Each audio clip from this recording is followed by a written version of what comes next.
अस्सलाम वालेकुम ख़वातीन और हज़रात, प्रोग्राम बनाम सरकार के नए एपिसोड के साथ रुआना बॉबी आपके सामने मौजूद है। तमाम देखने वालों का बहुत बहुत शुक्रिया। ख़वातीन और हज़रात, एक ऐसा मसला जिस पर बात होना बहुत ज़रूरी है, एक ऐसा मसला जिस पर हमने पिछले साल भी बात की थी, लेकिन बात जूं की तू रही।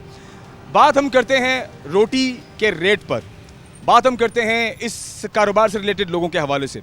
पिछले साल भी हमने इस मसले पर बात की थी कि रोटी के रेट बढ़ाए जा रहे हैं, आटे का रेट सेट नहीं हो रहा, कारोबार ठप हो रहा है और उसका सारा असर आवाम पे पड़ता चला जा रहा है। इस साल भी दोबारा से एवेलुएट करने की बात की गई है मैडम मरीम नवाज साहिबा की जानिब से और पंजाब हुकूमत की जानिब से। इस एवेलुएशन में क्या कौन कौन सी चीज़ें हैं, आइए उसकी जानिब जाते हैं। एक रिपोर्ट है मेरे पास, प्रोग्राम में हम शामिल करते हैं। वज़ीर आला पंजाब मरीम नवाज शरीफ ने आटे के नए नर्ख के मुताबिक रोटी की कीमत मुकर्रर करने का हुक्म दे दिया। वज़ीर आला मरीम नवाज शरीफ ने पंजाब भर में आटा सस्ता होने पर रोटी के नर्ख में कमी लाने की हिदायत कर दी है। अपने बयान में उन्होंने कहा कि प्राइस कंट्रोल डिपार्टमेंट को रोटी का रेट कम करने के लिए फौरी इकदाम दिए जाएं। चिकन, सब्जियों और दालों के नर्ख की भी कड़ी मॉनिटरिंग की हिदायत की गई। उन्होंने कहा कि गरीब का बच्चा हफ्ते में एक दिन सस्ता चिकन खा लेता था, चिकन महंगा हुआ तो गरीब हफ्ते में एक दिन भी नहीं खा सकेगा। मुझे यह हरगिज़ बर्दाश्त नहीं। रोटी के नर्ख तारीख की कम तरीन सतह पर लेकर के आएंगे। वज़ीर आला पंजाब का कहना था कि आटे के नर्ख में कमी का फ़ायदा बराह रास्त गरीब आवाम को पहुंचना चाहिए। आटे के नर्ख में कमी के तनासुब से रोटी का नया रेट मुकर्रर किया जाए। ये एक मसला है ख़वातीन हज़रात।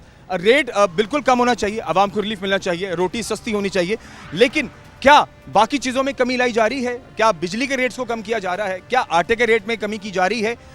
क्या जो उजरत 37,000 रुपये जो मुकर्रर की गई है, क्या उतनी कमाई हो रही है? जो नॉन बेकर एसोसिएशन के लोग हैं, उनका इसके ऊपर अपना एक मौक़िफ़ है, उनका प्रॉपर एक एजेंडा है, उनकी एक प्रॉपर बात है कि हमारी बात सुनी जाए। रोटी के रेट को सस्ता करना बहुत अच्छी बात है, लेकिन उसमें हमारे अखराजात पूरे नहीं हो पा रहे। जो गवर्नमेंट का पिछला रेट है 13 रुपये, उसमें भी अखराजात पूरे नहीं हैं, मतलब बैलेंस भी नहीं है। ये मसला हमने लास्ट ईयर भी उठाया था और हमने हुकाम बाला के सामने रखा था। एसोसिएशन के लोग मौजूद थे, जो नॉन बेकर एसोसिएशन के लोग हैं वो भी, और जो तंदूरों के मालिकान हैं वो भी मौजूद थे, और उन्होंने भी अपना ये मसला रखा था कि रोटी को मज़ीद सस्ता करना हमारे लिए हमारे कारोबार को बंद करने जैसा है। अगर आटे को सस्ता करते हैं, बिजली को सस्ता करते हैं, तब चीज़ें बैलेंस होती हैं, लेकिन बाकी चीज़ों के बारे में बात नहीं की जा रही, सिर्फ रोटी के सस्ते होने की बात की जा रही है। अगर रोटी सस्ती कर दी गई तो हमारे कारोबार ठप हो जाएंगे। ये एक पैगाम है एसोसिएशन के लोगों का। आइए आगे बढ़ते हैं, इस एसोसिएशन से जो रिलेटेड लोग हैं उनसे मुलाकात करते हैं, इनका एजेंडा आप तक पहुँचाते हैं, इनका पैगाम आप तक पहुँचाते हैं, हुकूमत के सामने क्या मुतालबा रखना चाहते हैं वो भी आप तक पहुँचाते हैं। हमारे साथ रहिए, देखते रहिए प्रोग्राम बनाम सरकार। ख़वातीन हज़रात, नॉन रोटी एसोसिएशन के लोग हमारे साथ मौजूद हैं, जैसे कि जॉइंट सेक्रेटरी हैं राना अनवार साहब, और इसके अलावा नायब सदर हैं नाज़िम खान साहब, और बाकायदा ये तंदूर ऑन भी करते हैं। और सिर्फ यही नहीं, जो खान बरादरी है हमारी पाकिस्तान भर में, ये माशाल्लाह उन सब के साथ इनका एक क्या कहते हैं कि एक कोलैबोरेशन है, एक दूसरे को साथ लेकर के चलते हैं, एक दूसरे के मसाइल पे बात करते हैं। और क्योंकि ये खुद भी तंदूर के ऑनर हैं, तो मेरे ख्याल से जो असल हकीकत है एक मालिक से ही बता सकता है कि वो कितनी मुश्किलात से गुजरता है। अस्सलाम वालेकुम सर। वालेकुम सलाम। अभी कैसे, ठीक ठाक है? अल्हम्दुलिल्लाह। अच्छा, अभी बात हो रही है रोटी को सस्ता करने की, आटे के सस्ते होने की भी बात की जा रही है। मुझे ये बताएं कि फ़िलहाल जो अभी गवर्नमेंट रेट है 13 रुपये, वारे में? नहीं जी, हमें ये भी नहीं वारे। अगर गवर्नमेंट और रोज सस्ता करेगी तो हम सड़कों पे आएंगे। हम पहले बड़े परेशान हैं। हम घर के 3 लोग तंदूर का काम करते हैं, एक मेरा बेटा है, एक मेरा भाई, एक मैं हूँ, और फिर हमने मैदे वाले के पैसे देने हैं। 30,000 रुपया हमारा दुकान का किराया है, और हम पीछे पड़े हैं चक्की में। यकीन कर हमारे पल्ले कुछ नहीं है। अगर गवर्नमेंट कह दे कि हम रोटी 10 रुपये का करेंगे तो हम सब लोग सड़कों पे आएंगे। हम बड़े परेशान हैं पहले से, और हमें और परेशान ना किया जाए। अच्छा देखें, बिजली का rate, commercial rate entirely different है।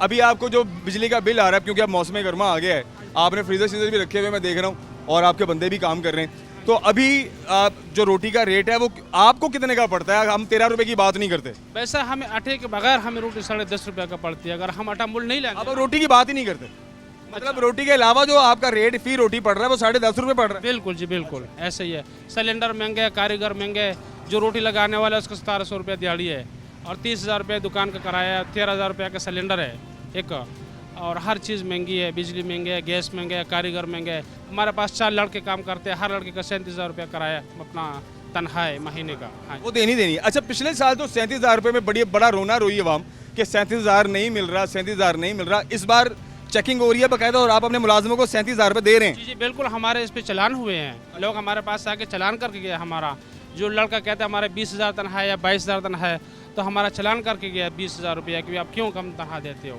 कितने चालान भुगत लिए आपने? 3 तनख्वाह हमने और उसके बाद फिर आपने 37,000 रुपये देना शुरू किए? जो हमारे साथ जो बर्तन धोते हैं ना, उसकी भी 37,000 रुपये तनख्वाह है, यकीन करो। हाँ जी, तो ये मुश्किलात तो है। हाँ जी, अगर हमारे साथ ऐसा हुआ कि गवर्नमेंट कहते हैं रोटी सस्ते करो, तो हम सारे लोग सड़कों पे आएंगे। अच्छा, लेकिन खान साहब इसमें एक और बात भी है, वो ये कि रोटी के साथ आटे को भी सस्ते करने की बात हो रही है। अगर आटा सस्ता हो जाता है, फिर रोटी अगर सस्ती होती है तो फिर बारे में वैसा अकेले आटे का तो नहीं बात, और सारी चीज़ें महंगी है। तेल ग्लूकोज महंगा है, सोडा महंगा है, किराए ज़्यादा है, सिलेंडर महंगा है, सारी चीज़ महंगा है, बिजली महंगी है, कारीगर महंगे, हर चीज़ महंगा है। हम नहीं कम कर सकते रेट। हमें तो 13 रुपये का नहीं आ रहे, हम तो 13 रुपये दे के भी हम कर्जदार है। हर तंदूर वाला, कोई फैसलाबाद में ऐसे तंदूर नहीं है जो कर्जदार ना हो, हर कोई कर्जदारी है। कोई 20,000 लाख, कोई 10 लाख, कोई 12 लाख, सारे कर्जाई है। कोई कसम खा के कहे कि मैं कर्जदार नहीं हूँ तो फिर मैं मान लूँ। खान साहब, मैं हमेशा एक बात करता हूँ कि देखें, कारोबार अगर नहीं चल रहा हो तो लोग कारोबार बंद कर देते हैं, जब खसारे में चल रहा हो। अगर कहीं बैलेंस भी हो रहा ना, तो फिर आप कहते हैं कि चल यार बैलेंस हो रहा है, जितना लग रहा है उतना आ रहा है, बैलेंस ही हो रहा है, कारोबार को चलाई रखो। तो क्या बैलेंस है तभी लेके चल रहे हैं, या आप कह रहे हैं कि नहीं, कारोबार बंद नहीं करना क्योंकि इसके अलावा हमें कुछ आता नहीं है? ऐसा हमने काम तंदूर के सीखे हुए है। हम 1996 से ये काम कर रहे हैं, हम भी, हमारा भाई भी, हमारा बेटी भी। तो हम कैसे ये काम छोड़ सकते हैं? हमने तंदूर का काम सीखा है, हमें कोई और काम आता ही नहीं है, हम क्या काम कर लेंगे? हाँ जी, हमने तंदूर का काम सीखा है, इसलिए हम तंदूर का काम कर रहे हैं। कोई और काम हमें आता नहीं है, हम क्या करेंगे? अच्छा सर, हमारे साथ अनवार साहब मौजूद हैं। सर, हमें ये बताइए, आप जॉइंट सेक्रेटरी हैं, लेकर चल रहे हैं अपनी एसोसिएशन को, मसाइल सबके सामने हैं। पिछले साल भी हमने बात की थी, इस साल भी हम दोबारा बात कर रहे हैं। रोटी सस्ती होने की बात हो रही है, लेकिन उसके साथ साथ आटे के सस्ते की भी बात की जा रही है। मुझे बताएं, ये किस कदर फ़ायदे में नज़र आता है और किस कदर नुकसान में नज़र आता है? ये सर बहुत नुकसान है हमारे लिए। सिलेंडर महंगा है, इसमें मजदूर महंगा, 50,000 से कम खाली आटे की बात नहीं है। खाली आटा नहीं है, गर्मी आ गई है, इसमें बिजली बहुत महंगी है, कूलर लगाने पड़ते हैं, एसी लगाने पड़ते हैं, और फिर कोई भी आदमी गर्मी में काम नहीं करता। अच्छी तनख्वाह ना मिले वो काम नहीं करेगा, तो इसलिए अच्छी तनख्वाह देनी पड़ती है। उसके बाद हमें कुछ देखना पड़ता है कि हमें बच रहा है या नहीं बच रहा है। अगर नहीं बच रहा है तो मैदे वाले के पैसे हम नीचे लगा लेते हैं। उसके बाद फिर मैदा मंगाते हैं उधार, फिर जाके कहीं उसकी मेहरबानी है कि वो आई चलाई में लगा हुआ है, लगा हुआ वरना गैस का सिलेंडर नहीं आता हमारे पास, ना गैस का बिल दिया जाता। बिजली का बिल आप 30-40 हज़ार से कम नहीं आएगा दुकान का। फिर घर के खर्चे, बच्चों के खर्चे, बच्चों की फीसें नहीं दे हो रही, खुद के कपड़े नहीं पे ले सकते हम। इस तरह के बहुत ज़्यादा मसाइल है जो रोटी के साथ ही हमने कमाने हैं, और रोटी आटा सस्ता कर रहे हैं, रोटी सस्ती करते हैं, हमें वारे नहीं आ रही। अच्छा, ये कारोबार ऐसा है कि चाहे दिन हो, मतलब ईद हो, शबरात हो, एक तंदूर ने खुलना ही खुलना होता है, ठीक है, उसने अपनी सर्विस देनी होती है। हाँ जी बिल्कुल, तंदूर ने सर्विस देनी है, और जब दुकान खुल जाएगी वो मुलाजिम ने तो तनख्वाह लेनी है, ऐसे ही काम हो या ना हो। अब काम नहीं है हमारा इस तरह का जो पहले चलता था। रोटी सस्ती होगी, लोग घरों में ज़्यादा पका लेते हैं, आटा सस्ता। अब वैसे आजकल गर्मियों में भी लोग, कई खवातीन घरों में, हमारे घरों में होता है कि दोपहर की रोटी यार बाजार से ले आओ, भाई बहुत गर्मी है, किचन में रोटियां नहीं पकती। तो अब तो अगर जितनी महंगाई होगी है तो लोग तंदूरों पे नहीं आते। उसके बावजूद भी नहीं आते हमारे पास, बहुत कम सेल हो गई है। ठीक हो गया, तो क्या मुतालबा रखते हैं आप? देखें, क्योंकि पैगाम तो डीसी साहब की तरफ भी जाएगा, हमारी फैसलाबाद की इंतजामिया को भी जाएगा, और मैडम मरियम नवाज साहबा को भी जाएगा, ये पैगाम उन तक पहुँचेगा लाजमी। क्या पैगाम देंगे फिर अगर ये सूरत हाल बनती है, रोटी अगर सस्ती हो जाती है? हमारा मुतालबा यही है कि हमें ज़्यादा ना तंग किया जाए, इसलिए हमारे मसाइल बहुत ज़्यादा हैं। 13 रुपये रेट ठीक है? 13 रुपये भी रेट ठीक नहीं है, उसमें भी कुछ नहीं बचता हमें। 15-20 रुपये का नान दे के भी कुछ नहीं बचा रहे हम, पूरे पैसे भी नहीं कर रहे उसमें। ठीक हो गया।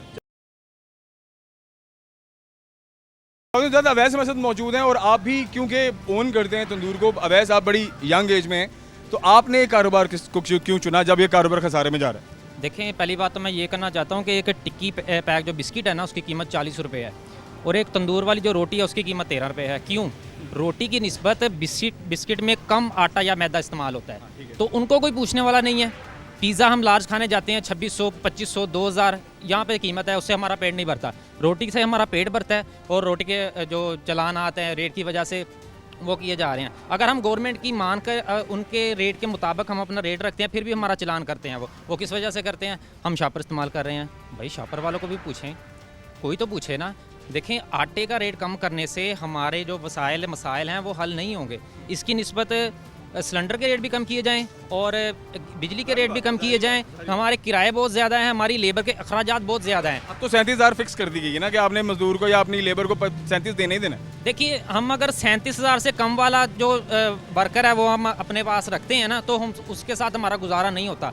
हमें पूरा ट्रेंड वर्कर चाहिए जिस वजह से हमारा काम चल सके। देखिए, कस्टमर ने आना है, उसको उसकी प्रोडक्ट बना के उसने देनी है ना, अच्छी क्वालिटी वाली देनी है। अगर हम कोई अनाड़ी बंदा रखेंगे तो वो ऐसा काम नहीं चलेगा हमारा। जी बिल्कुल। तो हमारा गवर्नमेंट से ये मुतालबा है कि अगर आपने रेट कम करना है, बिजली भी हमें सस्ती दें, गैस भी सस्ती करें, और हमारे जो ये मालकान बैठे हुए हैं इनसे कहें कि इनके खिलाफ भी नोटिफिकेशन जारी करें ताकि ये किराए भी कम करें। ठीक है, तमाम मसाइल को लेकर फिर चले, हम इनके साथ चलने के लिए तैयार हैं। हम ये नहीं कहते कि हम रोटी का रेट जो है वो हम कम नहीं करेंगे। देखिए, अब 13 रुपये की रोटी है, हमें इसमें से कुछ नहीं प्रॉफिट हो रहा। अब जिस तरह भी ये निज़ाम चल रहा है, हम कभी किसी के पैसे रखते हैं, कभी किसी के रखते हैं, फिर महीने में 2-4 दिन अच्छे लगते हैं, फिर हमारी जो है वो कारोबार में बैलेंस आउट होता है। जी बहुत शुक्रिया, थैंक यू वेरी मच। आइए आगे बढ़ते हैं और हमारे आज के टॉपिक के हवाले से मज़ीद लोगों से मुलाकात करते हैं। हमारे साथ रहिए।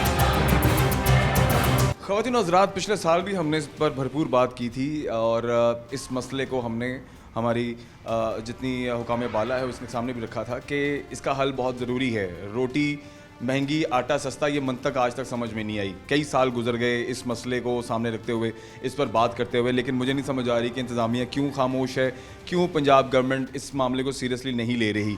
जहाँ पर बात हम मिल ओनर्स की करते हैं, दे आर इन प्रॉफिट, वो फ़ायदे में हैं। वो आप जितनी भी बात कर लें वो फ़ायदे में है और उनकी एक मिनोपली है। आई डोंट नो क्यों नहीं मिनोपली को तोड़ा क्यों नहीं जा रहा, आटे का रेट क्यों नहीं सेट किया जा रहा, थैले का रेट सेट क्यों नहीं किया जा रहा, इस पर हम बहुत बार बात कर चुके हैं। फिर रोटी महंगी है, आटा सस्ता है। जो हज़ारों की तादाद में नान बेकर्स जो पाकिस्तान भर के अंदर मौजूद हैं, लाखों की तादाद में जो कारोबार करते हैं, कुछ दूसरे शहरों से मुख्तलिफ जो मेन डेवलप सिटीज़ हैं वहाँ आकर भी कारोबार करते हैं, वो भी बहुत नुकसान में हैं। आप दूर दराज इलाकों में भी चले जाएँ, देहातों में भी चले जाएँ, वहाँ भी मुश्किल हालात हैं। तो इसका हल निकालना बहुत मुश्किल है। मेरा नहीं ख्याल कि जितनी बार बात की जाए तो वो मसला हल ना हो। ज़्यादातर जब जिस मसले पर बात की जाती है तो कहीं ना कहीं उसका हल हमें मिलता दिखाई देता है, लेकिन ये एक वाहिद मसला है जो अभी तक स्टिल अंडर डिस्कशन है। बारहा इस पर बात की जा रही है लेकिन इसका हल नहीं मिल रहा। हमारे साथ राना अदनान खान साहब मौजूद हैं, आप प्रेसिडेंट नान रोटी बेकर्स एसोसिएशन हैं और लास्ट ईयर भी हम बैठे थे, हमने इस पर बहुत डिटेल्ड बात की थी। इस बार भी सुनने में ये बात है और ये बात ज़ेर बहस है कि शायद रोटी को मज़ीद सस्ता किया जा रहा है। भाई, अगर रोटी को सस्ता करना है तो आप आटे का भी कुछ ख्याल करें। इकॉनमी वैसी लो जा रही है तो इन लोगों को साथ लेकर के चलना बहुत ज़रूरी है, जो कि आपकी और हमारी हम सब की दिन रात खिदमत भी करते हैं। इसमें कहीं कोई दोहराई नहीं है। राना साहब, कैसे हम ठीक ठाक हैं? जी अल्हम्दुलिल्लाह, शुक्रिया। मोहतरमा मरियम नवाज़ साहबा का आज मैंने एक हुक्म सुना है टीवी पे कि उन्होंने कहा है कि रोटी को मज़ीद सस्ता कर दें। हमने बारहा ये कहा है कि रोटी को कैसे सस्ता कर दिया जाए जबकि रोटी की कास्ट हमें 10.5 रुपये पड़ती है बग़ैर आटे के। यानी उसमें गैस के जो रेट हैं वो क्या हैं, फिर गैस जो कुदरती गैस है वो तो मीटर से तो आती ही नहीं है। फिर बहुत सारे लोग हैं जिन्होंने मीटर ही कटवा दिए हैं और सिलेंडर यूज़ करते हैं। अगर एलपीजी का आप रेट देखें कि जिस वक्त इन्होंने हमें 13 रुपये की रोटी का कहा था, एलपीजी का क्या रेट था, फिर बिजली का क्या रेट है। अगर फूड अथॉरिटी वाले आते हैं तो वो हमारी फ्रिज चेक करते हैं कि आपके पास फ्रिज है, अच्छा हम फ्रिज रखते हैं, हमें बहुत सारी चीज़ें, फिर उसका बिल आता है। अगर कोई दुकान, मैं तो किसी दुकानदार को नहीं जानता जिसका बिल 20-30 हज़ार से कम आता हो बिजली का, फिर उसके बाद गैस का, और आप देखें कि हमें 12-12.5 हज़ार रुपये में 45 किलो का सिलेंडर पड़ता है आज। तो जब इस माफिया को कंट्रोल नहीं करेंगे तो ये कैसे होगा। अगर सारी हम कास्ट निकालते हैं, फिर मज़दूर हैं हमारे यहाँ जो मज़दूर काम करते हैं, उनका आप देख लें कि मज़दूरों की तनख्वाह कम से कम 37,200 हमें भी देनी पड़ रही है। मैं आपको बताता हूँ कि कुछ लोग ऐसे फिरते हैं जो तनख्वाह का पूछते हैं आके हमारे मुलाजमीन से कि आप कितनी तनख्वाह लेते हो। देखें, ये खिदमत करने का शोबा है, ये कोई कारोबार नहीं है, ये कारोबार हो ही नहीं सकता। ये कोई मिल है, ये तो एक प्रोडक्ट हम ख़रीदते हैं, उसको बेहतर करके और बेहतरीन करके हम लोगों के सामने खाने के लिए पेश करते हैं।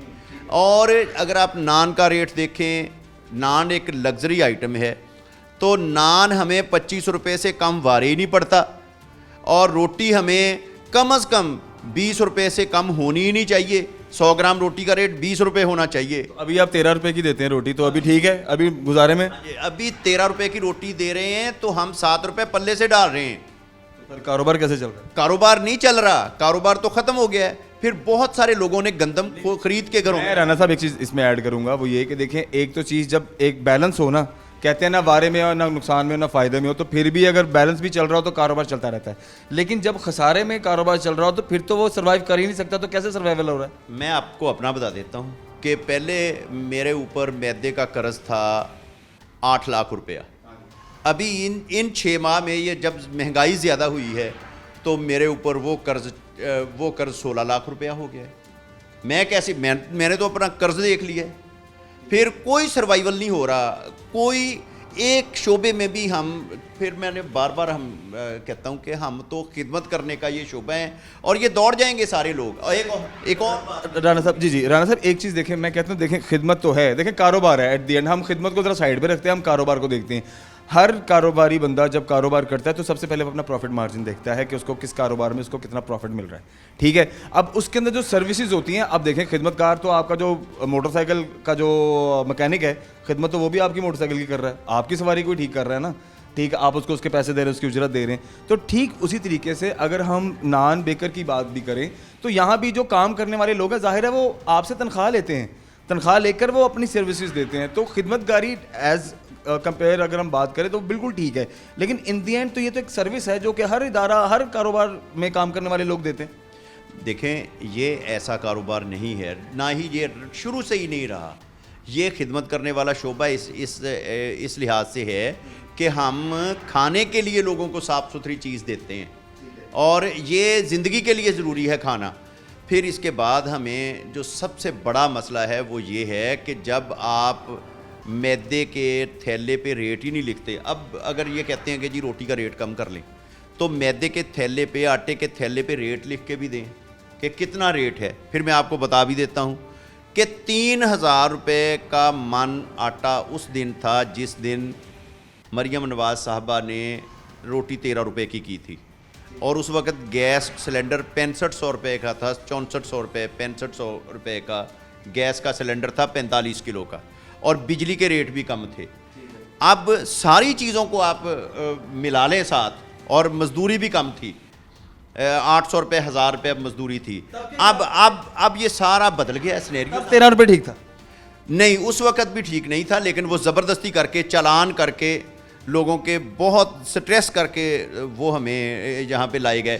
फिर एक और बात, बड़ी अहम बात, अब मिल वाले को पूछता कोई नहीं है, वो आटे के थैले पे रेट भी नहीं लिखते, हमें आके चलान के लिए पकड़ते हैं। हमने मरियम नवाज़ साहबा की तस्वीर के साथ 13 रुपये लिख के लगाया हुआ है। अच्छा चलें, इस पर हम बात करते हैं, ब्रेक की जाने खबर के साथ वापस आते हैं। राना साहब के साथ बड़ी इंपॉर्टेंट डिस्कशन है और कुछ ऐसे अहम सवाल हैं जो कि आपकी और हमारी, हम सब की ज़िंदगी से रिलेट करते हैं। ऑफ कोर्स रोटी एक अहम जुज़्व है, एक खुराक का एक मेन ज़रिया है और रोज़ाना की बुनियाद पर इस्तेमाल होने वाली चीज़ है।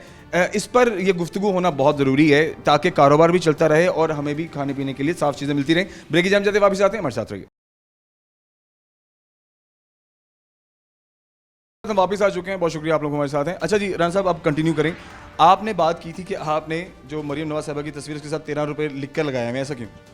अच्छा, वो ये है कि हम इसको अपना वज़ीर आला मानते हैं, लेकिन अब अगर कुछ हुआ तो हम एहतजाज पे चले जाएंगे, हम एहतजाज करेंगे।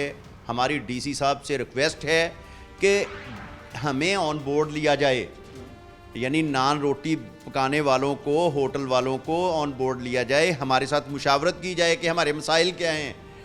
जब हमें आप दबाव में रखेंगे तो फिर हम एहतजाज करेंगे। तो आपने मतलब मिलने की कोशिश की है, इन पर्सन गए हैं, आप दफ्तर गए हैं, मुलाकात किया, आप खुद जाकर मिल लेते हैं जिस हिसाब से कि साहब ये मसला है, ज़रा इस पर आएँ, ज़रा गौर करें। देखें, डीसी साहब से हमारे जो मजिस्ट्रेट साहबान आते हैं, हमने उनसे कहा है कि भाई अब तक तो हो गया है जो होना है। अच्छा, पहले भी हम मिलने की कोशिश करते रहे, लेकिन उनको भी अब मिलना होगा। हम इंशाल्लाह खुद भी जाएंगे उनके पास और सारा वफद लेके उनके पास जाएंगे और टाइम भी लेंगे। और जो हमारी सबसे अहम बात है वो ये है कि हमें ऑन बोर्ड लेके रेट को ठीक किया जाए। रेट मतलब महकमा खुराक है, आप देख लें जब वो खुराक ख़रीदता है रेट निकालते हैं तो 3900 रुपया। अच्छा, ना तो किसान को 3900 रुपया मिला है, फिर ना ही ये मिला है हमें दुकानदार को किसी अच्छे रेट पे। वहाँ पे हमें 3000 3100 3200 में मिल रहा है ये आटे का थैला 1 मन। इसी तरह से अगर देखें ना, किसान पिस गया है, वो मजदूरी में मारा गया है, और इसी कई लोगों ने तो कारोबार ही चेंज कर लिया। हाँ, इसी तरह से हम जब ये सारी चीज़ों को देखते हैं तो फिर हमारे लिए जो सबसे बड़ा मसला बनता है वो ये है कि हम तो फंस गए हैं, हम दरमियान में हैं। फिर एक और मैदे के डीलर हैं, मिल वाले डायरेक्ट बात ही कोई नहीं करते, और जब बात करते हैं तो वो तो डीलर हमारे दरमियान में होता है, उसने डील करना होता है, तो उसके बाद हमारी बारी आती है। ये सारी चीज़ें हम डीसी साहब से डिस्कस करेंगे इंशाल्लाह। आपका बहुत शुक्रिया कि आप लोगों ने हमें इस पे ऑन बोर्ड लिया, और हम हमारा जो रेट है इसके हवाले से हम अब बहुत परेशान हैं। आज तो ख़ास तौर पे बड़ी सब दुकानदारों में परेशानी है, सब नान रोटी बेकर्स वालों के यहाँ परेशानी है कि ये क्यों इस तरह से इन्होंने कर दिया है कि रेट को और कम कर रहे हैं, जबकि आटे का रेट मुसलसल बढ़ रहा है। अभी ऑफिशियली तो रेट कम नहीं हुआ ना अभी लाने से।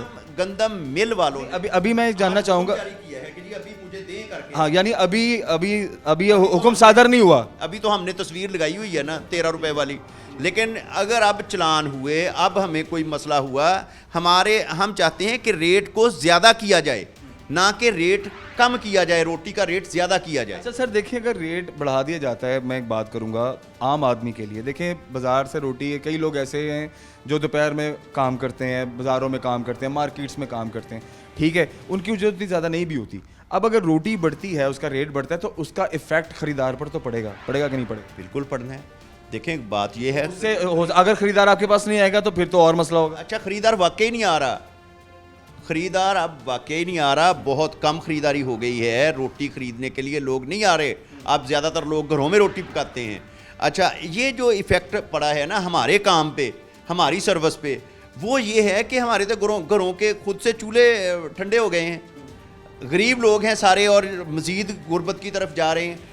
बात ये है कि गवर्नमेंट को इस पे कोई सोचना पड़ेगा। हमें साथ लाहौर में बहुत बड़ी तंजीम है, तो उनको साथ लें, हमें बुला लें, दूसरा बड़ा शहर है, हम पिंडी से लोगों को बुला लें, वज़ीर आला हमारे साथ मीटिंग कर लें, और जो वज़ीर खुराक हैं वो कर लें।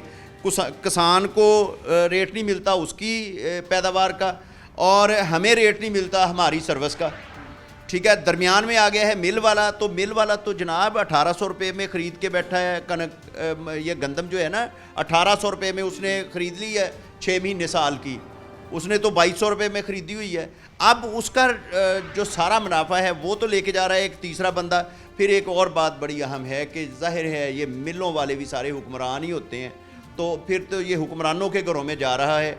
बस वो मोहसिन नकवी साहब ने एक दफ़ा अच्छा कर दिया था कि उन्होंने ना गंदम बहुत सारी ख़रीद के ना जी बहुत सारे लोगों की मुनाफली जो है ना वो ख़त्म कर दी थी, और उसमें सबसे ज़्यादा इफेक्ट जो हुआ था वो जो ये 3rd पर्सन जो होता है ना गंदम के ख़रीदारी में, दरमियान का एक मिडिल मैन जो है, मिडिल मैन था जो, वो उसमें फंसा है, उसको घाटा पड़ा है, तो वो उसमें गया था। लेकिन ये एक अच्छा काम हुआ है, अच्छी बात है, खाने पीने की चीज़ें सस्ती होनी चाहिए। लेकिन अगर हमें जैसे ज़िम्मेदार को तो दे दिया 5000 रुपया पर एकड़ दे दिया, अब हमें 15,000 रुपया पर दुकान भी दें ना जी, सब्सिडी दें, तो शायद रेट हम वो 15,000 इसके बीच में डाल लें तो ठीक हो जाए इसका रेट। जब हमें कुछ नहीं मिलेगा, हमें सब आटा फ्री दे दें, हम रोटी 10 रुपये की दे देंगे, आटा हमें गवर्नमेंट फ्री दे सकती है। ये हो नहीं सकता ना, नहीं वो दें फ्री। अगर जब सब्सिडी देनी है लोगों को तो ज़िम्मेदार को दी जा सकती है, तो हमें क्यों नहीं दी जा सकती? काश्तकार को दी जा सकती है तो हमें क्यों नहीं मिल सकती? हमें भी सब्सिडी दें, हम भी पिसा हुआ तबका हैं, हम भी बहुत पीछे चले गए हैं। अच्छा, जो सारी चीज़ें हैं वो सारी मिल वालों को मिल रही हैं, हुक्मरानों को मिल रही हैं, हम पिस गए हैं। मिल वाले, एक ही मुतालबा है हमारा मरियम नवाज साहबा से कि मिल वालों को आटे के थैले पे रेट लिख के दें हमें। अगर 15 किलो का थैला है तो 15 किलो के हिसाब से लिख दें रेट, अगर 20 किलो का है तो वो रेट लिख के दें। जो भी वेट है उसका। फिर एक और बहुत बड़ा प्रॉब्लम है, 3 या 4 मिलों ने ना खुद से ही अपने ब्रांड बना लिए हैं। अब गंदम का तो कोई ब्रांड नहीं है ना, वो तो ये नहीं है ना कि रहीम यार खां की गंदम किसी और तरह की है, जो लाहौर के करीब रावी के करीब उगती है उसका कोई और तरह का मसला है। गंदम तो सारी एक जैसी है। अगर गंदम एक जैसी है तो मिल वालों ने अपना रेट 500 रुपया, एक दूसरे का फ़र्क है, एक मिल का रेट 500 रुपया कम है पर मन यार पर 15 किलो, और एक का पर 15 किलो 500 रुपया ज़्यादा है रेट। इसमें क्वालिटी में भी फिर देखें कॉम्प्रोमाइज़ होता होगा ना राना साहब, मैं इस बात को मानता हूँ। देखें जहाँ पर रेट कम हो जाते हैं, हम एक जनरल बात करते हैं, जिस चीज़ का रेट कम हो जाए उसमें फिर हमें क्वालिटी में भी कॉम्प्रोमाइज़ करना पड़ जाता है, ऐसा भी होता है। कहीं जहाँ पर रेट ज़्यादा है हो सकता है उन्होंने क्वालिटी भी अच्छी हो। मैं एक जनरल बात कर रहा हूँ, मैं उस बारे में बात नहीं कर रहा कि इन लोगों ने अपने ब्रांड्स क्यों बना लिए, मैं एक जनरल ओवरव्यू देना चाह रहा हूँ। मैं कहता हूँ ये बात ना बिल्कुल दुरुस्त नहीं है, ये व्यू ठीक नहीं है आपका। मैं आपसे इस पर इख्तलाफ करता हूँ। अच्छा, मसला इसमें यह है कि गंदम तो एक ही तरह की है। अब मिल वाला पीसता है तो वो पिसवाई में क्या उसमें डाल देता है, वो या तो उसमें कोई मिनरल ऐड करता हो, या तो 500-700 हज़ार रुपए की कोई ना ताकतवर चीज़ ऐड करता हो जो मल्टीग्रेन उसके अंदर मौजूद, जो ना खाने वाले को फ़ायदा दे। है तो वही चीज़, आटा ही है। अच्छा, अगर इसमें कोई मसला है तो इसका मतलब है गवर्नमेंट के एंड पे ये भी बात गलत है कि आप मिलों को एक रेट पे क्यों नहीं ले। इसका मतलब है कुछ मिलें डी ग्रेड हैं, अगर डी ग्रेड मिल है तो वो क्यों चल रही है? हाँ जी, कुछ मिलों की सेटलमेंट है, तो ये डील ये इनके साथ क्या डील की हुई है ये फिर निकल आएगी सारी। अब ये सारी तहरीक ये ना हो जाए कि ये हमारे एंड से शुरू हो जाए। और फिर एक और बात, हम बिल्कुल इस पे ये जो 500-700 तंदूर मालिकान हैं ना इधर फैसलाबाद में, ये इस पे बड़े ही डिटरमेंट हैं कि अब हम अगर इन्होंने कुछ ऐसा किया, हमारे नाजायज़ चलान किए, हमें नाजायज़ तंग किया और आटे के थैले पे रेट ना लिखा और ये गैस के रेट कम ना किए तो हम फिर गिराव ही रह जाता है। और फिर हम ज़िला कौंसिल चौक फैसलाबाद में बैठे होंगे और हम धरना दे देंगे, हम सारा कारोबार ये बंद कर देंगे। ये कारोबार तो फिर चलना नहीं है, ये जो शोबा है हम बंद करके बैठ जाएंगे। अब मसला ये है कि अगर गवर्नमेंट मरियम नवाज साहबा के पास है तो हमारा मैसेज उन तक जाना चाहिए।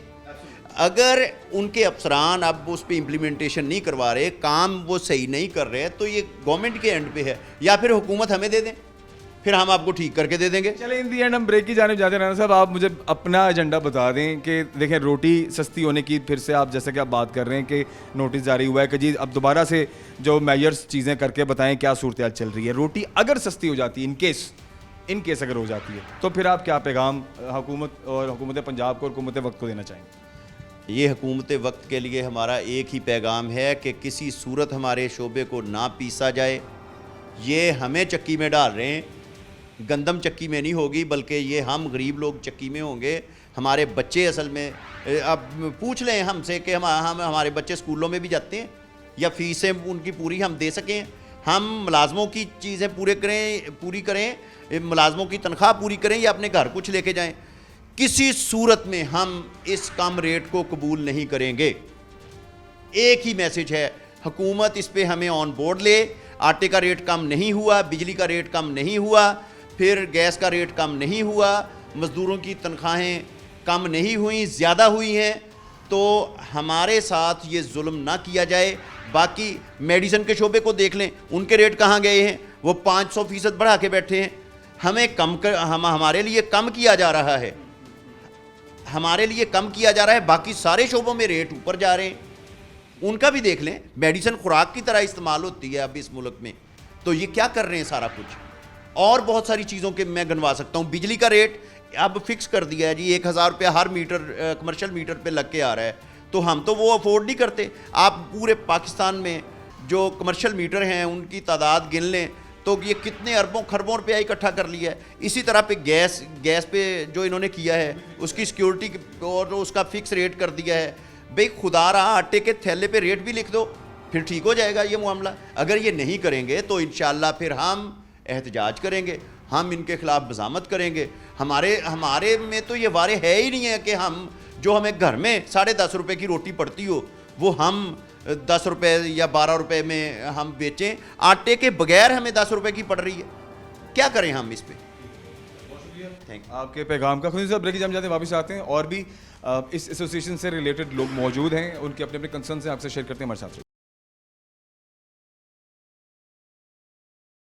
हज़रात, मरीम नवाज़ साहिबा की जानिब से, पंजाब हुकूमत की जानिब से चिकन के रेट्स पर दोबारा से एवेल्यूशन की बात की जा रही है, रोटी पर दोबारा से एवेल्यूशन की बात की जा रही है, उसके रेट्स पर दोबारा से एवेल्यूशन की बात की जा रही है, आटे के रेट्स पर दोबारा से एवेल्यूशन की बात की जा रही है। 2-3 ये बेसिक चीज़ें हैं हमारी डेली खुराक में, अगर हम कहा जाए तो गलत नहीं होगा। और जहाँ पर हम रोटी की बात करते हैं, रोटी के रेट्स की बात करते हैं और उससे रेलेवेंट जो उसके सस्ते या महंगे पर जो मसाइल हैं उस एसोसिएशन की बात करते हैं, वहाँ पर चिकन के रेट्स की भी बात होना बहुत ज़रूरी है। और जैसा कि हम जानते हैं कि चिकन का जो रेट है इस टाइम जहाँ स्टैंड करता है वो आम आदमी के लिए रोज़मर्रा की खुराक का तो हिस्सा नहीं है। हाँ, कहीं ना कहीं हफ्ते में अगर 1 या 2 दफ़ा कोई आम आदमी अगर घर में पका ले तो फिर भी पॉसिबल है, लेकिन अगर इसके रेट्स में मज़ीद बढ़ावा होता है तो that will be impossible for the local people. एक आम आदमी के लिए, एक आम शहरी के लिए चिकन खाना आमतौर पर अब कहा जाए तो गलत नहीं होगा कि नामुमकिन सी बात लगती है। डॉक्टर सज्जाद अरशद साहब हमारे साथ मौजूद हैं। आप central chairman Pakistan poultry association हैं, इसके अलावा senior vice president Faisalabad chamber of commerce, इसके अलावा convener Punjab poultry production FPCCI हैं। डॉक्टर साहब से हमने लास्ट ईयर भी इस हवाले से डिस्कशन की थी, इस बार फिर दोबारा से एवेल्यूशन की बात की जा रही है, हॉट टॉपिक है। और क्योंकि जो हमारी हुकूमत पंजाब है, अगर हम बात करें मरीम नवाज़ साहिबा की, तो उन्होंने ख़ुद से अब इसके ऊपर एक एवेल्यूशन की बात की है। सो कितना पॉजिटिव स्टेप है ये टुवर्ड्स द पीपल, लोगों के लिए कितनी ये बात सही है और क्या कारोबारी हजरात के लिए ये बात सही होगी या नहीं, इस हवाले से बात करते हैं। डॉक्टर साहब कैसे, ठीक ठाक है? बहुत शुक्रिया आपका, सिटी 41 का, आप सब के सब टीम का। आपने हमेशा जो बर्निंग इशू है उनको लेके चलते हैं। Thank you. डॉक्टर साहब, इस टाइम एवेल्यूशन की बात, री एवेल्यूशन की बात की जा रही है। अब इस वक्त काइंडली मुझे बताइए कि इस टाइम जो आज का करंट रेट है चिकन का वो क्या है, थोड़ा मुझे ये भी बताइए। और ये भी बताइए कि अगर इसको री एवेल्यूएट किया जाता है तो कितना ये पॉजिटिव स्टेप है टुवर्ड्स द बिजनेस ओनर्स जो इस पूरे बिजनेस को देख रहे हैं। बहुत शुक्रिया। असल में ये जो पोल्ट्री का फिनमिना है, हमने 12 हुकूमती जो सेक्रेटरी लेवल के लोग हैं, जितने भी इसके कंसर्निंग पीपल हैं, इंडस्ट्री के लोग हैं, सबसे गवर्नमेंट के हुकूमती सतह पे भी बात की है कि इसका मेकनिज़म आप नहीं वज़ा कर सकते। हमारी वेट मार्केट है, इसमें डिमांड और सप्लाई इकोनॉमिक्स के असूल के मुताबिक चलना है। और ये बाज़ औक़ात ये हो जाता है कि ये कॉस्ट से बहुत नीचे बिक रहा होता है। उस वक्त कौन आता है फार्मर की दादरसी के लिए? कोई भी नहीं आता। 1-1 करोड़ रुपए का नुकसान होता है एक डबल स्टोरी शेड में। अगर इतना ही प्रॉफिट आता होता तो सिंगल स्टोरी और डबल स्टोरी फार्म इस वक्त बंद ना हो चुके होते। सिर्फ वो फार्मर सर्वाइव कर रहे हैं जिनके पास 5, 6, 7, 8 शेड, 10 शेड हैं। किसी में नफ़ा हो गया, किसी में नुकसान हो गया। जिसके पास 1 हाउस है या 2 हाउस हैं वो तो पोल्ट्री से वैसे आउट हो गया। ओपन फार्मिंग पहले ख़त्म हो चुकी है। इतना प्रॉफिट नहीं है इसमें, ये बैलेंस होता है। अगर नुकसान जो है वो बैलेंस उस वक्त होता है जब प्रॉफिट आता है। जब प्रॉफिट की तरफ जाता है तो हुकूमत आ जाती है सामने कि आप इसको, ये कारोबार हमारा है तो हमने इसका रेट फाइनल करना है। ये चीज़ें गलत हैं। ये अगर सिर्फ मुनाफा ही होता तो फिर आप इसको फिक्सेशन पे कहते हैं कि ठीक, बात समझ में आती है। ये लॉसेस में भी जाता है और कास्ट ऑफ प्रोडक्शन को की तरफ कोई तवज्जो नहीं करता। कास्ट ऑफ प्रोडक्शन पिछले काफ़ी अरसे से बढ़ती जा रही है, इंक्रीज़ हो रही है। फार्म की कंस्ट्रक्शन से लेके जो फार्म 1 करोड़ में बन जाता था, अब उसकी कास्ट ऑफ कंस्ट्रक्शन देख लें कहाँ पे चले गई है। जो इलेक्ट्रिसिटी के रेट्स हैं वो कहाँ पे चले गए हैं, जो फीड के रेट्स हैं वो कहाँ पे चले गए हैं, चिक्स के रेट हैं वो कहाँ पे चले गए हैं। ये सारी कास्ट जो 1-1.5 करोड़ में डबल स्टोरी शेड पे बर्ड तैयार होता था, अब वो उससे 3 गुना ज़्यादा कास्ट पे तैयार होना शुरू हो गया। मैं एक बात करूंगा, being poultry association lead person here in Faisalabad, आपका बड़ा इंपॉर्टेंट रोल है। मैं एक बात करना चाहता हूं कि टेबल के ऊपर अवामी जो सहूलत है वो बात भी होनी चाहिए। इंडस्ट्री फ्लरिश करे, इंडस्ट्री फ़ायदे में जाए और जो बिजनेसमैन है उसके फ़ायदे की बात ऑफ कोर्स होना बहुत ज़रूरी है। जो इन्वेस्ट करता है उसको अर्निंग भी उसके मुताबिक होनी चाहिए, that is the main part, इस पर कोई सवाल नहीं है। लेकिन हम एक बात करते हैं कि ये जो हमारी हुकूमत की पॉलिसीज़ जो टुवर्ड्स बिजनेसमैन होती हैं, इनका फ़ायदा हमें आवाम तक पहुँचता बहुत कम दिखाई देता है। ऐसा क्यों? हुकूमती पॉलिसीज़ जो हैं, जब अगर तो वो इंसाफ की बुनियाद पर होंगी तो बिल्कुल सही उसका फ़ायदा पहुंचता है। अगर वो ज़बरदस्ती होगी और किसी के इस्तेहसाल से मुंसलिक होगी तो फिर उस पॉलिसी से क्या होता है, लोग काम छोड़ देते हैं, बहुत से लोग काम से निकल जाते हैं। चाहिए तो ये था पोल्ट्री में हुकूमत इसको अप्रिशिएट करते लोगों को। इन लोगों ने डे बाय डे पाकिस्तान से एक्सपोर्ट का काम शुरू हो रहा है। एग्स की एक्सपोर्ट इस वक्त दुबई में, यूएई में, सारे में हो रही है, मस्कत में हो रही है और वो बढ़ रही है। और हमें बहुत ज़्यादा कुशन बाहर की मार्केट्स में, हमने जब यूं ही फोकस करने लगते हैं तो हमारे सर पे कोई ना कोई तलवार आ जाती है। तो ये हमारे पास बेसिक इंफ्रास्ट्रक्चर मौजूद है। इस इंफ्रास्ट्रक्चर को हुकूमत को इस्तेमाल करके पाकिस्तान की एक्सपोर्ट बढ़ानी चाहिए। और पाकिस्तान से चिकन भी, और पाकिस्तान से हैचिंग एग्स जा रहे हैं बाहर और सारे मिडल ईस्ट में जा रहे हैं। जो फायदेमंद है उस चीज़ को बढ़ावा देना चाहिए। हम सेंट्रल एशिया, अगर अमेरिका से आके लोग इधर आके कर सकते हैं, सेंट्रल एशिया में माल कर सकते हैं, तो हम क्यों नहीं कर सकते पाकिस्तान से अपने हमसाया मुल्कों में। सब जगह पे कुशन मौजूद है। हमारा लोकल जो मार्केट है वो चिकन के रेट्स आप देखें जो थे, ये पूरा इसका ग्राफ निकाल लें साल का, आपको समझ आ जाएगी कि लोगों ने 150 रुपया पर केजी अपनी जेब से डाल के नुकसान भी किया है। ये जब ऐसा भी है जब ऐसी चीज़ें चलती रहती हैं साथ साथ, और जब ये चीज़ें चलती रहती हैं, इसमें ये ज़िंदा चीज़ का काम है। इसमें नॉर्मल हालात भी होते हैं, इसमें अब नॉर्मल हालात भी होते हैं, इसमें सारी चीज़ें चल रही होती हैं। और हुकूमत को हमने बड़ी दफ़ा कहा है, बैन और सूबाई पाबंदी लगा दी, इस पर बहुत सी चीज़ें कर दी, इसके रेट्स की कैपिंग कर दी। ये कैपिंग का सिस्टम नहीं होना चाहिए। कैपिंग का सिस्टम आप करेंगे तो आपके देखें लोगों का क्या हालात होंगे। अगर आपने, हम बेसिकली हमारा साथ एग्रीकल्चर अटैच है, पोल्ट्री के, मकई के जो है, मेज़ की सारी फसल कौन उठाता है? पोल्ट्री इस्तेमाल करती है। अगर पोल्ट्री नहीं होगी तो मेज़ की फसल कहाँ पे जाएगी?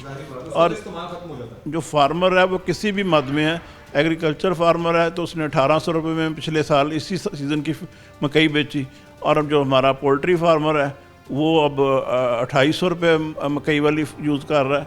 तो ये फार्मर, मैं तो कहता होता हूँ FARMER फार्मर नहीं है, FORMUR मार, किसी के लिए मार। ये हुकूमत को पता होना चाहिए कि ये फार्मर किसी के लिए, किसके लिए मर रहा है। हुकूमत को ये बहुत बड़ी खिदमत कर रहा है। ये ऐसी खिदमत है कि पाकिस्तान में बहुत 42% स्टंटेड ग्रोथ है। हड्डी कहा जाए तो गलत नहीं होगा किसी भी मुल्क की। स्टंटेड ग्रोथ है 42%। हमारी नौजवान नस्ल, छोटे छोटे बच्चे प्रोटीन डेफिशिएंट हैं। हमारी प्रोटीन का कोई सोर्स नहीं है इससे चीपेस्ट। अंडा और गोश्त, ये अंडा और गोश्त की जितनी अफादियत हमें बयान करनी चाहिए थी या हमें जितना यूटिलाइज़ करना चाहिए था, हम नहीं कर सके। हमें हुकूमत को प्रमोट करना चाहिए, ना कि डिस्करेज करना चाहिए। और जो ये कैपिंग का सिस्टम है, हमने तो कहा वज़ीर आला जो हमारे ने बात की, मीटिंग की, तो वो पोल्ट्री इंडस्ट्री से भी बात करें ना। पोल्ट्री इंडस्ट्री से बात करें कि आपकी कॉस्ट क्या है, आप किस तरह सर्वाइव कर रहे हैं, आपके मसाइल क्या हैं। हमारे मसाइल सुनने के लिए कोई तैयार नहीं है। जब ये मसाइल कोई नहीं सुनता तो फिर ये इंडस्ट्री जो है डे बाई डे, सिर्फ़ और सिर्फ जब से ये बनी है, ये लोग खुद प्राइवेट सेक्टर में आए हैं और ये प्रोफेशनल लोग बहुत से आए हैं, डॉक्टर्स आए हैं और बहुत से लोग आए हैं। स्लोली इन्होंने ग्रोथ की है। और ये बड़ा डिकेड्स लगे हैं, एक दो नहीं, ये बहुत ज़्यादा डिकेड्स लगे हैं, ये इसकी ग्रोथ हुई है। अब इसको जहाँ पे ज़रूरत है हुकूमत को आना चाहिए, लेकिन ये रेट्स कम हो जाते हैं। देखें इस टाइम, मुझे ज़रा आज का भी आप थोड़ा एक रेट बता दीजिएगा, आज का हमारा जो चिकन का रेट वो क्या है। अगर रोटी भी अगर सस्ती होने की बात हो रही है, अब वो जो एसोसिएशंस हैं उनके अपने मसाइल हैं, उनके अपने रेट्स के इशूज़ हैं, जैसे आप बात कर रहे हैं। अगर चिकन के रेट को कम कर दिया जाता है तो क्या बिजनेसमैन के लिए सर्वाइवल होगा या उसके लिए भी मुश्किलात होंगी जो पोल्ट्री से रिलेटेड है? देखें, चिकन के रेट को अगर कम इस तरह नहीं होता, जब जिस तरह ज़बरदस्ती कोई चीज़ नहीं होती, चिकन अवेलेबल ही नहीं होगा, माल ही, जब फार्म्स पे माल जितनी क्वांटिटी शहर को किसी को चाहिए वो अवेलेबल ही नहीं है, तो किस तरह रेट कम होगा? मुझे बताएं। एक चीज़ अवेलेबल ही नहीं है, एक चीज़ है उसकी डिमांड है, आपके पास 10 गिलास की डिमांड है, आपके पास मौजूद 4 हैं, तो आप बाकियों को क्या कहेंगे? तो ये पॉसिबल ही नहीं है। जब आपके पास पोल्ट्री हाउसेस में आपको रोज़ 4 हाउस चाहिए, फैसलाबाद में अगर 6 हाउस चाहिए तो आपको 2 हाउस मिलेंगे, तो आप किस तरह सर्वाइव करेंगे? कहाँ से चिकन लाएंगे? तो ये कैपिंग का सिस्टम ख़त्म करें और इंडस्ट्री के साथ बैठ के बात करें। इंडस्ट्री के लोग जो हैं वो बड़े कॉम्पिटेंट लोग हैं, और ताकि हम इसकी बेहतरी का काम कर सकें और पाकिस्तान की एक्सपोर्ट भी बढ़ा सकें, और लोकल जो है जहाँ पे हम कास्ट हुकूमत कम करवा सकती है, बिजली का रेट है, अगर एग्रीकल्चर का रेट है वो लगना है, हमें वो रेट लगना चाहिए, हमें दूसरा रेट नहीं लगना चाहिए, इंडस्ट्री का रेट नहीं लगना चाहिए।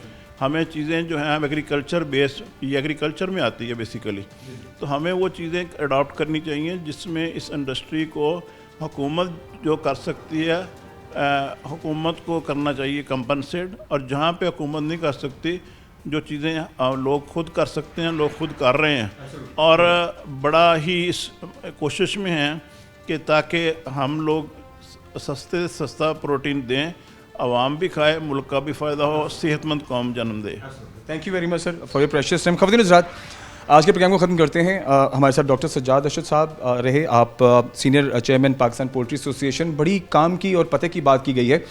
अगर तो रेट्स कम कर दिए जाते हैं मिसाल के तौर पर, तो चीज़ अवेलेबल नहीं होगी, ठीक है। कैपिंग के मामलात को देखना बहुत ज़रूरी है, री-इवैल्यूएट करना है, तो इन चीज़ों की जानिब ज़रूर आएँ कि कम से कम जो फार्मर है उसको फ़ायदा होगा, तभी चीज़ मार्केट में आएगी ना। डिमांड एंड सप्लाई तभी लागू होगा जब अब सप्लाई करने के लिए डिमांड पूरी करने की चीज़ें आपके पास होंगी। अगर वो नहीं होगा तो कैसे आप मार्केट में वो चीज़ ला पाएंगे जिसके आप रेट को कम कर रहे हैं। आज के इस प्रोग्राम में हमने रोटी के रेट पर बात की, आज के प्रोग्राम में हमने चिकन के बारे में भी बात की। दोनों बेसिक नीड्स हैं, दोनों खुराक से रेलिवेंट हैं, दोनों प्रोटीन से रेलिवेंट हैं, और ये आवाम तक तभी पहुंचेगी जब ओवरऑल सिनेरियो को आप एक दफ़ा री इवेल्युएट करेंगे। खाली सिर्फ ये कह देना कि रोटी मुझे आवाम को सस्ती देनी है, चिकन आवाम को सस्ता देना, that's not the main part. इससे जो पीछे बिजनेस चल रहा है वो किस तरह से सर्वाइवल में आएगा, ये सारा सिनेरियो एक दफ़ा से टेबल के ऊपर आई गेस होना चाहिए। एंड ऑफ कोर्स हम एक बार फिर रिक्वेस्ट करते हैं हमारे इस प्रोग्राम के वसातत से कि जितने भी एसोसिएशंस और इन तमाम बिजनेसेस से रेलिवेंट जो इन लीड पर्सनस मुख्तलिफ शहरों के अंदर मौजूद हैं, आप इनके साथ बैठकर टेबल टॉक करें और इनके जो मफादात हैं, इनके जो एजेंडे हैं, इनके जो इश्यूज़ हैं, उनको सामने रखते हुए फिर एक री एवेल्यूएशन करें, ताकि उसका फ़ायदा फार्मर को भी हो, वो भी काम में बढ़ावा लाए, खुशी से काम करे, और जब वो आम मार्केट में चीज़ पहुंचे तो आम आदमी उसको आसानी से ख़रीद भी सके और उसको खा भी सके, और वो फिर आपको दुआएं भी दे, और एक अच्छे हुकूमती पॉलिसी को अप्रिशिएट भी किया जाए overall in the world as well. Sir thank you very much for this. अपना बहुत सारा ख्याल रखिए। मुझे उम्मीद है कि आज के प्रोग्राम से जो हमारा पैगाम था वो बनाम सरकार पहुंचेगा और इस पर दोबारा से एक नज़रसानी करने का क्वेश्चन निकलेगा। अपना ख्याल रखिए, इंशाल्लाह अगले प्रोग्राम में मिलते हैं। अल्लाह।